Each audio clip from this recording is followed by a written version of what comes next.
ഇന്ന് നമ്മളൊരു അടിപൊളിയായിട്ടുള്ള ഒരു ഇഫ്താർ സ്നാക്സ് ആണ് കാണിക്കുന്നത്. അപ്പോൾ നമ്മൾ ഇന്ന് ഉണ്ടാക്കിയിട്ടുള്ളത് ചിക്കൻ എഗ് ബോക്സ് ആണ് കേട്ടോ.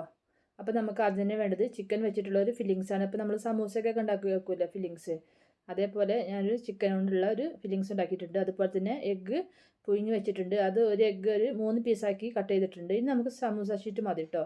ഇതുപോലെ 2 സമൂസ ഷീറ്റ് വെച്ചിട്ട് അതിൻ്റെ സെൻറ്ററിലായിട്ട് ചിക്കൻ്റെ ഫില്ലിങ്സും അതിൻ്റെ മുകളിലായിട്ട് നമ്മൾ മുട്ടയുടെ ഒരു പീസും വെച്ചിട്ട് നമുക്കിതുപോലെ ഒന്ന് ഫോൾഡ് ചെയ്തെടുക്കാം. അപ്പോൾ ഇതുപോലെ കുറച്ച് മൈദ പേസ്റ്റും കൂടി വെച്ചിട്ട് വേണം ഒട്ടിച്ചെടുക്കാൻ. ഇല്ലെങ്കിൽ നമ്മൾ ഫ്രൈ ചെയ്യുന്ന സമയത്ത് അത് ഫില്ലിങ്സൊക്കെ പുറത്തേക്ക് വരും. അപ്പോൾ നമുക്ക് എളുപ്പത്തിൽ ഉണ്ടാക്കാൻ പറ്റിയൊരു സ്നാക്സാണ്. കുട്ടികൾക്കൊക്കെ ഇഷ്ടപ്പെടും കേട്ടോ. നമ്മൾ രണ്ടും ഫില്ലിങ്സ് ഉണ്ടായതുകൊണ്ട് മുട്ടയും അതുപോലെ തന്നെ ചിക്കൻ്റെ ഫില്ലിങ്സൊക്കെ നല്ല ടേസ്റ്റി ആയിട്ടുള്ളതാണ്.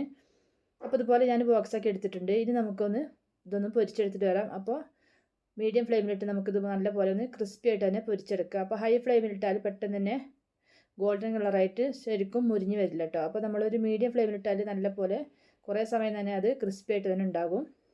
അപ്പോൾ തിരിച്ച് മറിച്ച് കെട്ടുകയാണ് നമുക്ക് നല്ല പോലെ തന്നെ ഫ്രൈ ചെയ്തെടുത്തിട്ട് വരാം. അപ്പോൾ നമ്മുടെ ചിക്കൻ എഗ് ബോക്സ് റെഡി ആയിട്ടുണ്ട്. ഇനി നമുക്ക് എണ്ണയിൽ നിന്ന് കോരി മാറ്റാം. അതുപോലെ ബാക്കിയുള്ള ചിക്കൻ ബോക്സും നമുക്കൊന്ന് ഫ്രൈ ചെയ്തെടുത്തിട്ട് വരാം.